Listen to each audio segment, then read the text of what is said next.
Today's subject is no communication. When you first get your no communication alert, you'll get that through your cell phone. The first thing you want to check when you come down to your bin is to make sure that you have power running to the bin. This green power light will indicate that there's power running. Now the second place we want to look is this red LED indicator. This number 1 will tell us everything else we need to know about the communication. If you have no light, that's going to indicate that there's no network equipment connected to the bin manager at this point.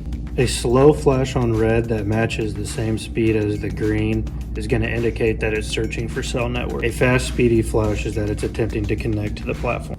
Number 1 being solid indicates that the bin is in communication and normal operation. If this indicator is anything other than solid, we recommend turning the bin to off and leaving it off for about 15 minutes.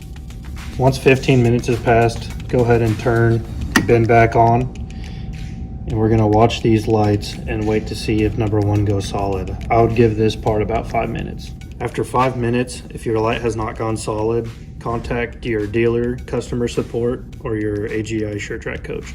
If you come up to your bin and you don't see any lights, nothing on the power indicator, you can take the faceplate off and you can check power where it runs into the system.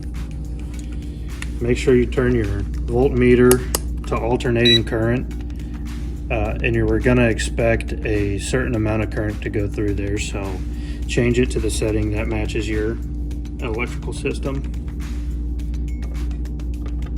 Once you've put both probes into the tester, if you're not testing enough voltage or you're testing 0 voltage, then we recommend checking your breakers or any electrical connections to your bin manager.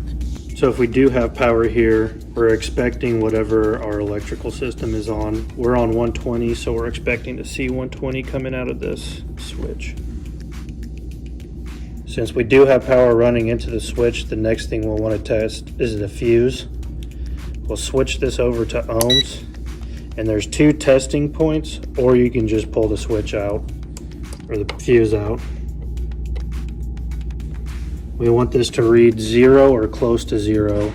If it's reading anything other than that, it'll either read error if it's a bad fuse and you can change it, or it'll read an OL like that.